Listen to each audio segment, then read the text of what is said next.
십자가를 지시기 위해서 예루살렘에 입성하신 예수님은 그 주간 화요일에 성전에서 가르치시다가 유대교의 종교 지도자들로부터 집요하고 계속되는 시련과 도전을 받게 되십니다.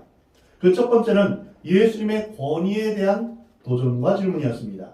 도대체 내가 무엇인데 성전을 청결하게 하고 백성들을 가르치냐라면서 권위에 대해서 도전했습니다. 두 번째는 세금 문제를 가지고 예수님의 가르침을 공격합니다. 세 번째는 부활에 대한 질문이며 네 번째는 첫 계명에 대한 질문을 하며 예수님을 공격했습니다. 그 공격 중에서 오늘 본문은 첫 번째인 권위에 관한 문제입니다. 오늘 본문 23절에 예수께서 성전에 들어가 가르치실 때 대제사장과 백성의 장로들이 나와 이르되 내가 무슨 권위로 이런 일을 하느냐? 또 누가 이 권위를 주었느냐? 그들은 두 가지 질문을 했습니다. 첫 번째 질문은 도대체 내가 누구한테 허락을 받고 이 성전에서 마음대로 상을 뒤엎고 호통을 치는가? 그리고 내가 누구이길래 세상을 시끄럽게 하고 병을 고치며 이상한 교리를 가르치는가? 이러한 도전이었습니다. 세상에는 다른 사람을 가르치거나 병을 치료하려면 공부를 하고 자격을 갖춰야 됩니다. 그래서 자격증이 있거나 면허를 따야지만 가르치거나 병을 고칠 수 있습니다. 당시 유대 사회에서도 예수님 당시에도 가르치는 일을 위해서는 랍비 교육을 받아야만 했습니다. 그런데 목수 출신인 예수님은 랍비 교육을 받은 적이 없으십니다. 그 당시 성전에서 가르치는 일은 대제사장들과 아니면 서기관들과 그 이제 유대 종교 지도자들 그들만이 가르칠 수 있었고 그들만이 가르치는 사람을 임명할 수 있었습니다. 이 질문은 권위의 성격, 권위의 종류에 관한 질문입니다. 당신이 가르치는 권위가 사회적인 권위인가, 병 고치는 치유의 권위인가, 아니면 어떤 영적인 권위인가, 이거를 묻는 것입니다. 또 하나의 질문은 그런 종류의 권위가 있다면 그 권위는 그러면 누구로부터 받은 것인가? 누가 너에게 그런 권위를 주었는가? 이런 질문입니다. 예수님은 이 문제를 대충 대답하실 수 없었습니다. 왜냐하면 만약 이 문제에 대한 대답이 분명하지 않다면 예수님의 사역은 모두 헛것이요, 거짓이요, 우연에 불과한 것이기 때문입니다. 이 질문에 대답하지 못하시면 예수님의 권위가 실추되는 것이며 만약 이 권위가 하나님으로부터 왔다라고 직접적으로 대답하시면 종교 지도자들은 예수님에게 신성모독죄로 이제 덮어씌우며 예수님을 이제 죽이려고 할 것입니다. 여기서 우리는 예수님의 해답을 듣기 전에 왜 권위라는 것이 그렇게 중요하며 이 권위와 우리 신앙 관계는 어떠한 이제 연관성이 있는가? 이것을 먼저 생각해 볼 필요가 있습니다. 또 권위를 주시는 분은 누구신가? 권위를 받은 사람은 어떻게 해야 될까? 이것을 먼저 생각해 보아야 할 것입니다. 우리는 예수님을 믿으면서 구원에 관한 생각은 많이 하지만 권위에 대한 생각은 별로 하지 않습니다. 뭔가 권위하면 안 좋은 이미지가 있고 권위는 없애야 된다. 이런 생각을 하기 쉽습니다. 요즘 우리 시대는 권위에 도전하는 시대입니다. 권위가 싫어서 모든 영역의 권위를 다 부수는 시대입니다. 부모의 권위, 교사의 권위, 정치 지도자의 권위가 없어지면서 이제는 권위가 없는 그런 시대가 되었습니다. 당시 종교 지도자들도 예수님의 권위를 인정하고 싶지 않았습니다. 예수님의 권위에 대항하면서 그것을 무너뜨리고 싶었던 것입니다. 많은 사람들이 권위를 불편하게 생각합니다. 권위하면 벌써 알레르기 반응이 옵니다. 권위의 사전적인 의미는 다른 사람을 통솔하여 이끄는 힘, 이렇게 이제 사전에서 명시합니다. 많은 사람들은 권위가 없는 세상에서 살기를 원합니다. 그러나 여러분, 권위가 없으면 어떻게 될까요? 이 세상은 무너집니다. 국가의 권위를 인정하지 않으면 사람들이 법을 따르지 아니하고 또한 통치자를 따르지 않으면 무정부주의자가 됩니다. 국가에 혼란이 일어나며 내전이 일어나며 국가는 바로 서지 못합니다. 또한 부모의 권위를 인정하지 않으면 가정이 무너지게 됩니다. 부모 자식 간의 관계가 깨어지는 것이죠. 권위주의는 분명 타파해야 하고 없어져야 하지만 권위는 필요합니다. 권위주의와 권위는 다른 것입니다. 권위가 무너지면 신앙이 무너집니다. 신앙의 근거가 사라져버리는 것입니다. 그러면 첫째로 왜 권위가 이처럼 중요할까요? 권위는 바로 하나님 자신이며 권위의 근거도 하나님 자신이기 때문입니다. 하나님께서 우주 최고의 권위자이시기 때문에 권위는 하나님으로부터 나오는 것입니다. 예수님 말씀하시기를 참새 한 마리도 하나님의 허락 없이는 떨어지는 것이 없다 라고 말씀하십니다. 모든 세상의 것들은 바로 하나님의 허락하에, 하나님의 주관하에 있다는 것을 의미합니다. 그러므로 우리가 권위를 부인하는 것은 하나님을 부인하는 것이며 하나님을 부인하게 되면 우리의 신앙 자체가 무너지게 되는 것입니다. 하나님은 스스로 계시는 분입니다. 누구로부터 창조되신 분이 아닙니다. 하나님은 근본 중의 근본, 절대 무한하신 분, 능력이 한이 없으시며 어디든지 계시는 분, 완전하신 분이신데 바로 그러한 것이 권위의 근거가 되는 것입니다. 모든 권위는 하나님으로부터 나오는 것입니다. 그리고 하나님과 더불어 또 하나의 권위가 있습니다. 그것은 바로 성경 말씀입니다.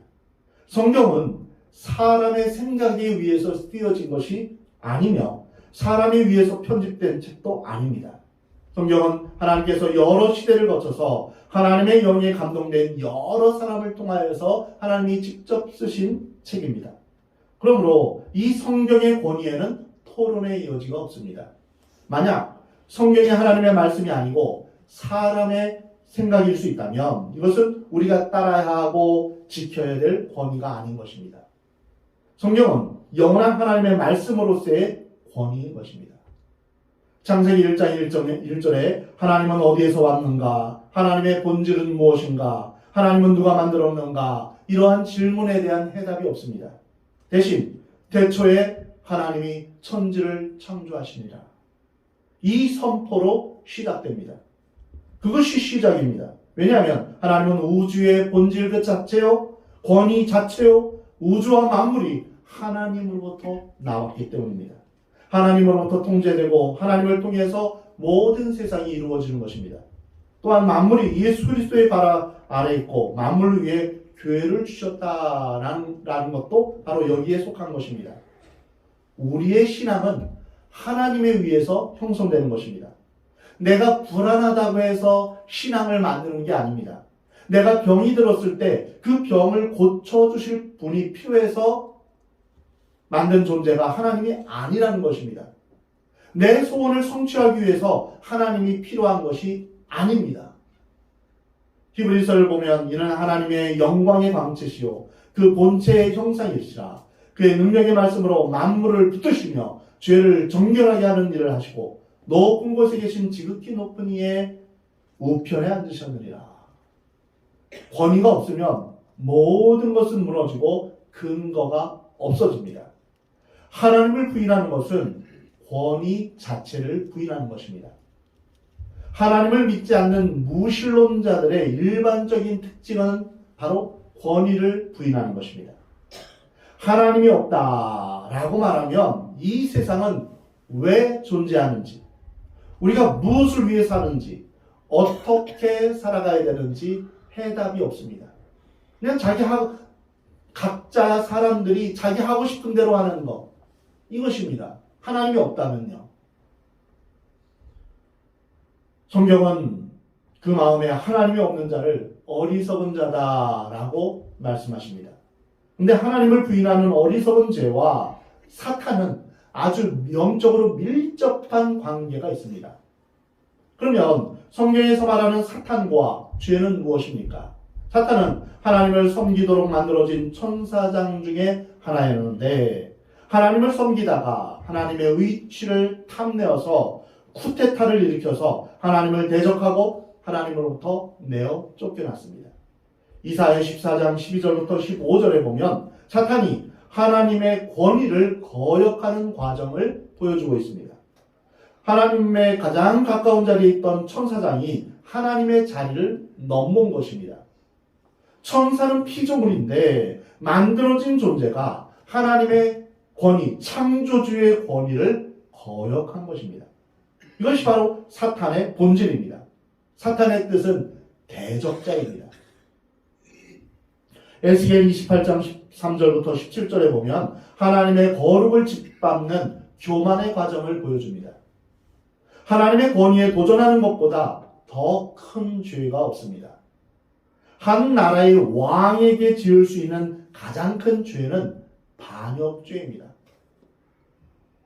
나는 그렇게 죄를 범한 일이 없어. 나는 감옥에 간 일도 없어. 하지만 하나님을 인정하지 않고 하나님을 찬양하지 않고 하나님 앞에 나오지 않고 하나님을 향하여 주라고 말하지 않는다면 그는 가장 큰 죄를 범하고 있는 것입니다.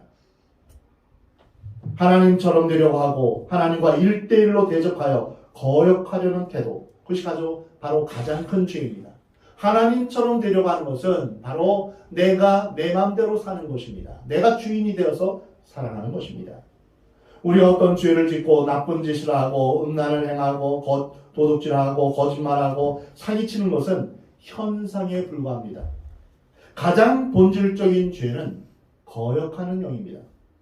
그래서 신앙생활을 하면서도 뭔가 반항적이고 뭔가 분노하고 뭔가 거역하는 영들이 우리 가운데 역사하면 이미 사탄의 영향권 아래에 있다는 증거입니다.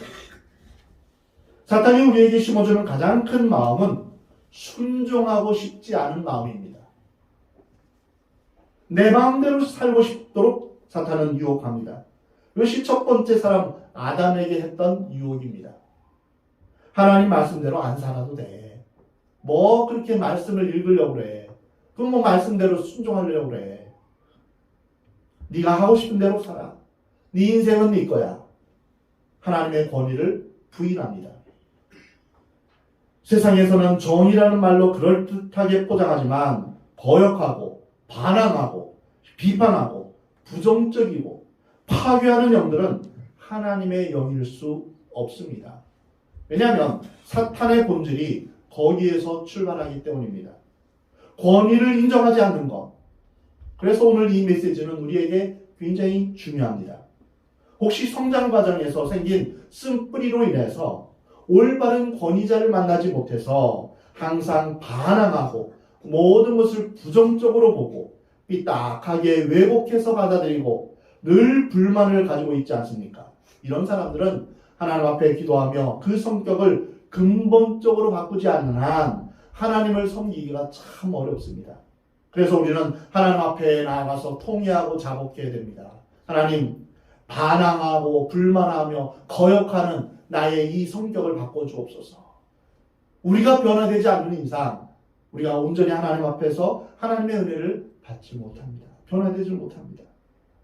하나님의 영광스러운 권위 자체를 인정하고 성경의 권위에 자신을 맞추며 순종하려고 할 때 그 사람은 변화되고 은혜를 받게 되는 것입니다. 신앙은 변화입니다. 여기에서의 변화는 성숙에 이르는 변화입니다. 예수님의 성품에 참여하는 것이며 또한 하나님의 성품에 참여하는 것입니다. 이 변화는 폭력적인 방법으로 절대 바뀌지 않습니다. 역사는 수많은 폭력으로, 전쟁으로 피로 얼룩져 있습니다. 러시아나 중국, 북한이 노동자를 앞세워서 계급혁명을 일으키고 모든 사람이 평등한 공산국가를 건설하자 이렇게 할 때 많은 사람들이 따르지 않았습니까? 그러나 그것은 영원한 진리가 아니었습니다. 지금은 공산당원만이 부를 축적하면서 출세하고 통치자의 독재 권력을 지키기에 혈안이 되어 있지 않습니까? 하나님은 모든 권위의 근원이신데 사탄은 하나님의 권위를 부인하는 것입니다. 그리고 폭력적인 방법으로 그 권위를 행사하는 것입니다. 두 번째로, 그러면 이러한 권위를 누구에게 허락하셨을까요? 먼저 하나님은 이 권위를 세상에 주셨습니다. 이것이 바로 세상 질서가 움직이는 원리입니다. 로마서 13장 1절을 보면 각 사람은 위에 있는 권세들에게 복종하라. 권세는 하나님으로부터 나지 않음이 없나니 모든 권세는 다 하나님께서 정하신다라. 구약을 보면 아수르 왕이나 바벨론 왕, 그리고 페르시아 왕들, 그때 당시 세계를 정복하며 또한 다스리는 그 왕들을 세우시고 폐하시는 분은 바로 하나님이심을 우리는 분명히 알 수 있습니다. 그 예로 느부갓네살 왕이나 고레스 왕 등을 우리가 볼 수 있습니다. 또한 신약에서도 하나님께서 로마 황제 가이사 아구스토, 성경에는 가이사 아구스토고 우리가 세계사에서 배울 때는 카이사르 아우구스투스이죠. 그 황제를 움직이셔서 모든 로마 제국 내 사람들이 호적을 하라 이렇게 명하게 되고, 그래서 예수님이 나사렛이 아닌 베들레헴에서 태어나게 된 것입니다. 바로 하나님께서는 이 황제의 마음도 움직이시며 하나님의 뜻을 이루어 가신다는 것을 알 수 있습니다. 사람들은 모든 권세가 하나님께서 정하신 것이다, 이 말씀에 대해서 논쟁이 많습니다. 그렇다면 악한 권세인 히틀러에게도 순종해야 되느냐, 이러한 논쟁이 여기에서 나오게 됩니다. 물론 하나님을 부인하며 악한 일을 하는 정부에 대해서 신앙을 버리시면서까지 순종해서는 안 되죠. 그러나 이 세상의 형태가 어떠하든 기본적인 원리는 하나님은 그 권위를 세상 정부나 모든 질서에 허락하셨다는 것입니다. 그래서 베드로서에서는 너희들이 순한 주인뿐 아니라 까다로운 주인에게도 복종하라, 순종하라 라고 했습니다. 기본 원리는 세상 질서에 하나님께서 권위의 질서를 주셨다는 것입니다. 이 권위가 무너지면 세상은 대혼란이 일어납니다. 마귀가 얼마나 교활합니까? 권위가 그렇게 중요하니까 그와 비슷한 권위주의를 만들어서 권위의 중요성을 가려버렸습니다. 그래서 올바르지 못한 권위주의가 판을 치니까 사람들이 권위에 대해서 싫어하게 만듭니다. 권위주의는 무엇입니까? 사전적인 의미론, 일반적인 사실이나 상대의 의견은 무시한 채 기존의 권위에 기대어 강압적인 태도를 가진 사람, 가지고 말하거나 대하는 것입니다. 내가 권위를 갖고 있으니까 너희들은 아무 말 하지 말고 내 말에 복종해. 이것이 바로 권위주의입니다. 이러한 권위주의는 있어서는 안 됩니다. 사탄은 재림이 중요하니까 시한부 종말론을 만들어서 예수님이 몇 년, 몇 월, 며칠에 오신다 이렇게 유혹하면서 재림을 사모하는 사람들의 마음을 미혹시켜 놓았습니다. 그리고 사람들로 하여금 실망하게 만들어서 에이 재림이 없네, 다음에도 예수님 언제 온다 할 때도 사람들이 믿지 않는 것입니다. 그리고 아예 재림이라는 말조차 꺼내지 못하게 만듭니다. 분명히 재림은 있지만 하나님만이 언제 예수님이 오실지 알지만 사탄은 이렇게 사람들의 마음을 미혹시키는 것입니다. 구원이 너무 중요하니까 마귀는 구원파를 만들었습니다. 구원파는 내가 언제 구원받았냐, 몇 월 며칠 날 구원받았냐, 구원받은 날짜는 그렇게 중요하게 여기면서 구원받은 후의 삶은 등한시합니다. 그래서 세월호 같은 그런 사건들이 일어나게 된 것이죠. 우리는 영적으로 이런 것들을 분별해야 합니다. 구원파가 그렇게 떠들어도 구원은 정말 중요하고, 시한부 종말론자들이 그렇게 떠들어도 재림은 다시 강조되어야 합니다. 마찬가지로 권위주의가 그렇게 세상에 많아도, 올바르지 못하게 권위를 사용하는 사람이 그렇게 많아도 권위는 다시 한번 강조되어야 됩니다. 하나님께서는 권위를 세상에 주셨습니다. 두 번째로 하나님께서는 이 권위를 가정에 주셨습니다. 에베소서 5장 22절에 아내들이여 자기 남편에게 복종하기를 주께 하듯 하라. 이는 남편이 아내의 머리됨이 그리스도께서 교회의 머리됨과 같음이니 라고 말씀하십니다. 가정의 영적 지도력은 남편에게 있습니다. 하나님께서 남자와 여자를 동시에 만드시지 않으셨습니다. 남자를 먼저 만드셨고 그 후에 남자의 갈비뼈를 꺼내서 여자를 만드셨습니다. 분명히 영적 질서가 있습니다. 남편이 잘났든 못났든 존경받을 만하든 못하든 그것은 사람의 문제입니다. 일단 남편에게 권위를 주셨습니다. 그러므로 남편이라는 가정의 영적 권위의 원리에 우리는 순종해야 합니다. 그렇지 않으면 그 가정은 망하게 되어 있습니다. 물론 남편은 예수 그리스도의 권위에 순종해야 됩니다. 그리고 아내를 예수님께서 교회를 사랑하시듯 자신의 몸을 내어주시면서 희생하시면서 사랑하시듯 그렇게 남편은 아내를 사랑해야 합니다. 아멘. 학교의 선생님이나 교수님이 아무리 마음에 안 들어도 권위를 무시하면 교육이 바로 서지 않습니다. 지금 우리 학교에 지금 교육이 무너지는 현장은 바로 권위가 없어졌기 때문입니다. 부모가 아무리 싫어도 부모입니다. 남편이 아무리 싫어도 남편입니다. 이것이 지켜져야만 가정이 지켜지고 세상이 지켜지고 학교가 지켜지는 것입니다. 이것은 우리가 하나님 앞에서 온전히 이 세상을 바로 세우는 그런 비결입니다. 그러면 불의에 대해서는 우리가 어떻게 대해야 될까요? 권위자가 옳지 않은 것으로 말하고 행동하면 어떻게 될까요? 먼저 비폭력으로 접근해야 됩니다. 이것은 상대방을 비난하지 않는 대화를 의미합니다. 개선을 위해서 선한 방향으로 변화하기 위한 호소를 하는 것입니다. 세상적인 폭력과 협박이나 반항이 아닙니다. 그래서 기독교에 순교가 있는 것입니다. 반항하는 힘보다 책임을 지고 기도하는 기도의 능력이 더 위대합니다. 소리 지르는 능력보다 무릎 꿇고 기도할 때 하나님께서 역사를 바꿔 주신다 하는 확신과 믿음을 갖는 것이 더 중요합니다. 아멘. 또한 하나님께서 이 교회에 권위의 질서를 주셨습니다. 데살로니가전서에 형제들아 우리가 너희에게 구하노니 너희 가운데서 수고하고 주 안에서 너희를 다스리며 권하는 자들을 너희가 알고 그들의 역사로 말미암아 사랑 안에서 가장 귀히 여기며 너희끼리 화목하라 말씀하십니다. 영적 지도자들을 하나님께서 교회의 권위자로 주셨습니다. 그래서 사도 바울은 디모데에게 너의 연소함을 사람들이 업신여기지 말게 하라 라고 말씀하고 있는 것입니다. 그 사람이 나이가 많고 적고 잘났고 못났고 도덕적으로 결함이 있고 없고 이런 것은 중요하지 않습니다. 권위가 그에게 주어졌다는 것입니다.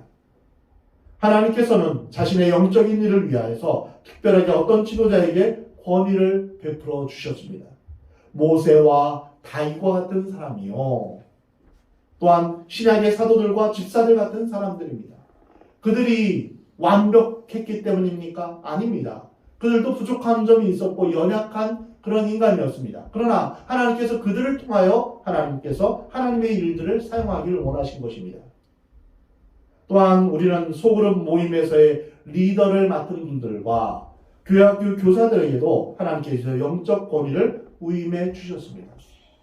셋째로 그렇다면 권위 아래 있는 사람들은 이 권위를 주신 하나님 앞에 어떻게 할 것인가 이 문제입니다. 한마디로 순종입니다. 순종을 단순하게 맹종이라고 생각하면 안 됩니다. 그 사람이 무슨 말을 하든 덮어놓고 따르는 것이 아닙니다. 그것이 정말 하나님의 뜻인가 우리는 분별력을 가져야 합니다. 권위를 가진 사람이 틀린 줄 알면서도 속아주고 따라가는 것이 제일 무섭습니다. 그러면 같이 망하는 것이죠. 몰라서 속는 것도 아니고 몰라서 순종하는 것이 아니라 알지만 그것이 영적 능력이요 질서이기 때문에 우리는 순종하는 것입니다.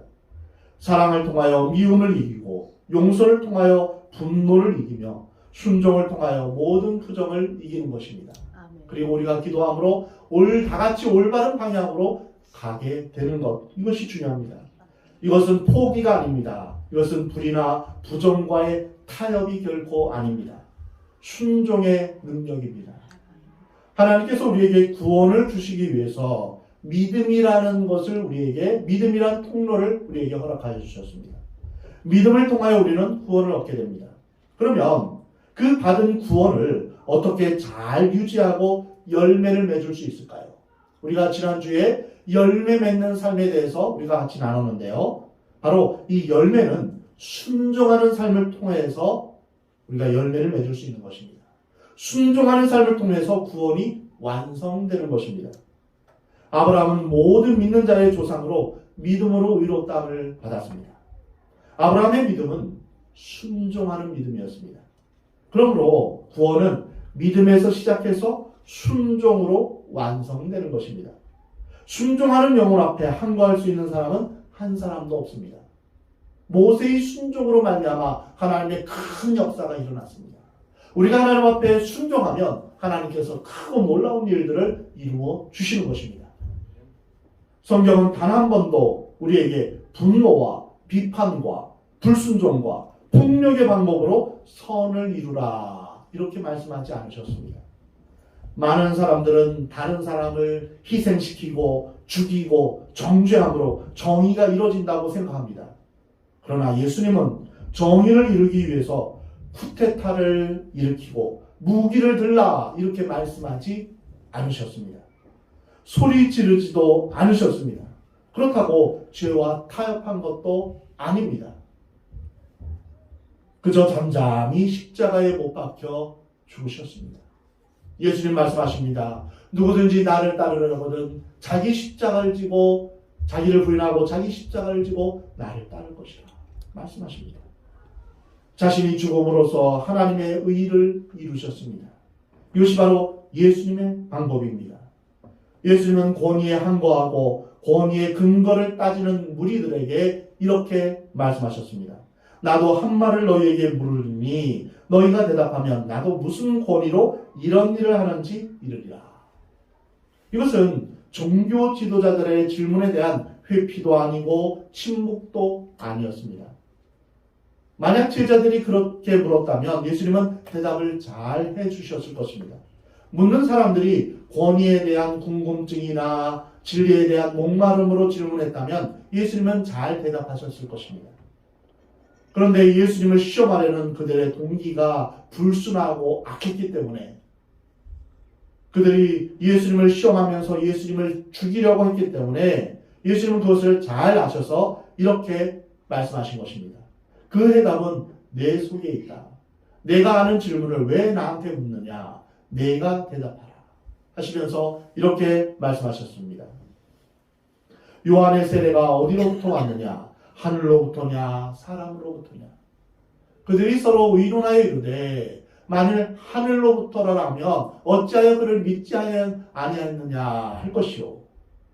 만일 사람으로부터 한다 하면 모든 사람이 요한을 선지자로 여기니 백성이 무섭다 하며 예수께 대답하여 이르되 우리가 알지 못하노라 하니 예수께서 이르시되 나도 무슨 권위로 이런 일을 하는지 너희에게 이르지 아니하리라. 예수님이 자신이 무슨 권위로 이런 일을 하는지 몰라서 그렇게 대답하신 것이 아닙니다. 예수님은 바로 자신의 가진 권위가 하늘로부터 온 권위임을 말씀하신 것입니다. 예수님의 전생의 가운데 십자가에 못 박혀 죽으실 때까지도 항상 예수님의 권위를 뒤흔드는 그런 무리들이 뒤따라다녔습니다. 심지어는 예수님의 제자 가운데도 있었습니다. 그런 가운데서 예수님은 계속해서 십자가를 향하여 자신의 사역을 뚜벅뚜벅 걸어나가십니다. 예수님의 대답에서 우리는 권위란 두 가지가 있다라는 것을 알 수 있습니다. 하나는 하늘로부터 온 권위요. 또 하나는 사람으로부터 온 권위입니다. 예수님이 가지신 권위는 하늘로부터 온 권위입니다. 우리가 오늘 교회에 온 것, 하나님의 자녀가 된 것, 구원받은 것, 그리고 하나님의 뜻대로 살려고 하는 것, 이것은 누구로부터 온 권위입니까? 이것이 예수님께 대한 질문이요, 세례 요한에 대한 질문이요, 우리에게 대한 질문입니다. 만약 우리가 하나님의 일을 한다 하면서도 그것이 하나님으로부터의 부름이요, 하나님으로부터 주어진 명령이다, 이런 권위에 대한 확신이 없으면 우리의 봉사는 피곤해지기 시작합니다. 다른 사람이 나를 칭찬해주면 좋아하고 내가 하는 일을 사람들이 안 알아주면 섭섭해하는 것은 사람으로부터 인정받고 싶은, 그래서 사람으로부터 오는 권위의 근거에서 일하기 때문입니다. 하나님이 주신 명령이고 하나님의 상급이 기다리고 있다 하면 사람이 나를 알아주건 알아주지 않건 관계없습니다. 우리는 기쁘고 감사하게 그저 하나님의 뜻을 따라 순종할 뿐입니다. 마태복음 7장에 보면 무리들이 그의 가르치심에 놀라니 이는 그 가르치시는 것이 권위 있는 자와 같고 그들의 서기관들과 같지 아니한다 라고 말씀하십니다. 교회는 철저하게 사람으로부터 오는 권위를 막아야 합니다. 예수님의 권위는 곧 하나님의 권위와 일치합니다. 하나님은 사랑이십니다. 하나님의 권위는 사랑으로 성립되며 사랑으로 우리에게 오시는 권위입니다. 예수님은 자신이 하나님으로부터 보냄을 받은 자다라고 말씀하십니다. 나와 아버지는 하나이다 라고 주님 말씀하셨습니다. 나를 본 자는 아버지를 본 것과 같다라고 말씀하셨습니다. 예수님은 승천하시기 전 이렇게 말씀하셨습니다. 하늘과 땅의 모든 권세를 내게 주셨으니 라고 말씀하십니다. 이 권세는 세상적인 권세가 아닙니다. 어느 정권이나 대학이나 재벌 회사에서 준 권세도 아닙니다. 이것은 영적인 권세요, 하늘로부터 온 권세요, 하나님의 권세입니다. 반면에 사람으로부터 오는 권세는 과거에는 폭력으로 힘으로 얻는 권세고 현대사회에서는 사람들이 투표해서 얻는 권세입니다. 많은 다수의 의견이 곧 권세가 되는 것입니다. 세상적인 권세를 가진 사람들이 또한 임명해서 주는 권세입니다. 예를 들어 검찰의 권세, 국정원의 권세, 군대의 권세, 정권의 권세, 총장의 권세, 교수나 박사의 권세, 재벌의 권세, 이것이 바로 사람으로부터의 권세입니다. 어떤 사람들은 이러한 세상의 훈장들을 교회까지 가지고 들어오려고 합니다. 그것으로 자기를 보호하고 나타내면서 교회 권세와 세상 권세를 적당히 섞어 놓으려고 합니다. 그래서 총장 소리를 교회 안에도 듣기를 원하고 또한 자기의 학위를 이제 교회 안에서도 말하고, 이것은 하나님이 원하시는 방법이 아닙니다. 장로가 세상 권세의 상징처럼 직책이나 명예직으로 변한다면, 목사가 이런 직책으로 변한다면 그것은 교회에 결정적인 위기가 오는 것입니다. 교회가 그 사람의 영적 상태는 중요하게 생각하지 않고 하나님의 뜻을 따르고 하나님 앞에 순종하는가, 이것은 생각하지 않고 세상 직급을 가지고 교회의 권위를 형성하려는 것은 아주 무서운 사탄의 영향력입니다. 그러나 교회, 우리가 하나님 앞에서 온전히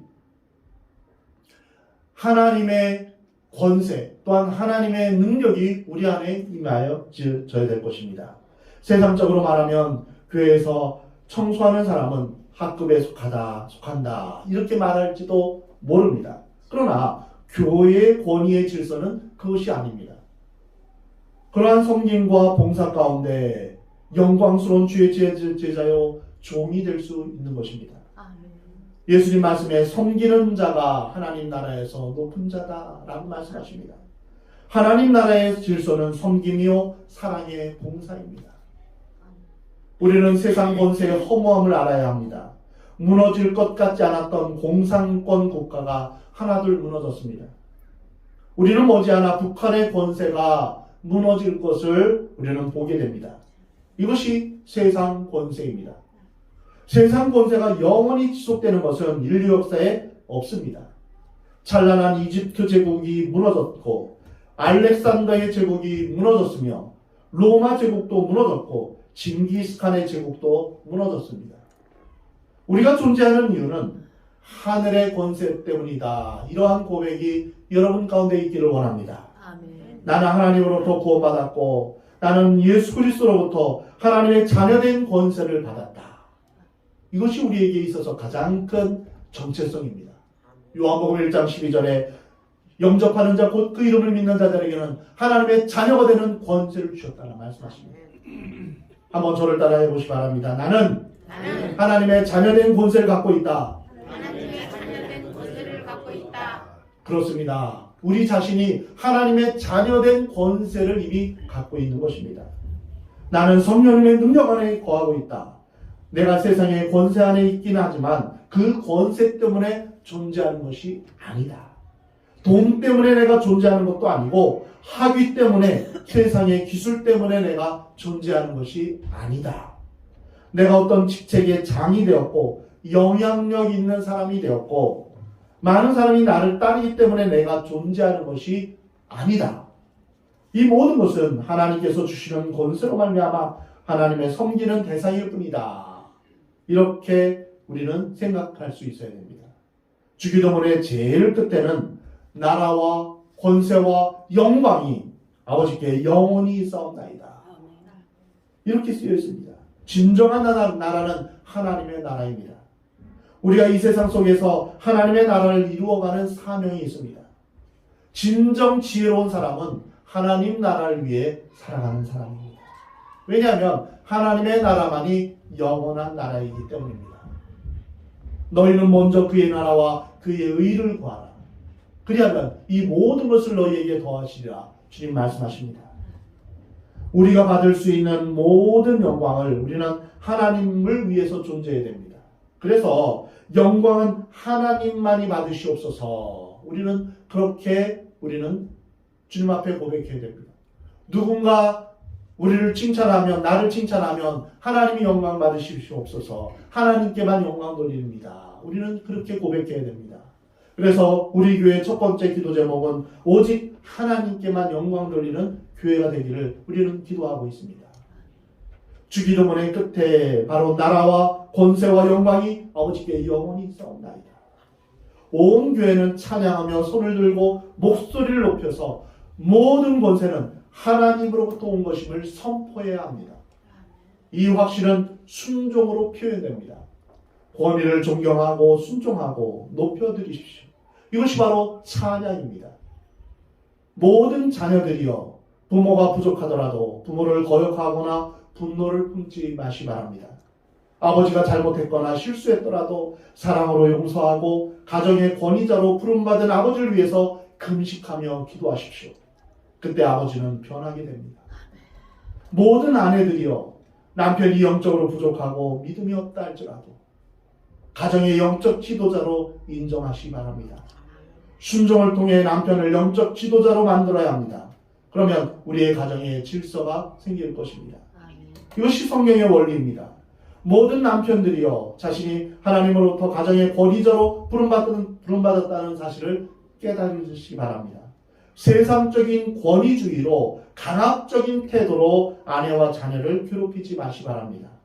영적인 아버지, 참된 남편으로서 예수님이 교회를 위해서 희생하고 섬기셨듯이 그렇게 사랑으로 섬기고 봉사하는 것입니다. 그리고 우리의 최종 권위자이신 예수님께 순종하는 것입니다. 모든 학생들은 학교의 권위에 순종해야 합니다. 선생님을 존중하시기 바랍니다. 교사나 교수를 존경할 수 없다라고 판단했을 때 해야 될 첫 번째 일은 비판이 아니라 기도입니다. 그것을 통해서 자신이 성숙하고 그도 변하게 될 것입니다. 모든 성도님들은 교회 영적 지도력에 순종하시기 바랍니다. 비록 어리고 연약한 자라 할지라도 부족한 점이 보이더라도 영적 지도자로 권세가 위임되었다면 그 권위에 순종하시기 바랍니다. 모든 일의 온유와 겸손과 순종으로 예수님의 마음을 품고 선으로 악을 이기고 승리하는 여러분이 되시기를 우리 하나님은 원하십니다.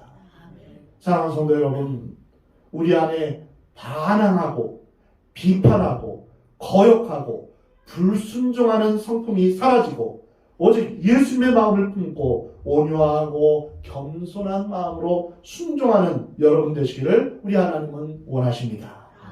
우리의 마음이 사랑으로 안타까운 마음, 애통하는 마음, 가난한 마음, 의에 줄이고 목마른 자의 그러한 성품으로 변화되기를 우리 하나님은 원하십니다.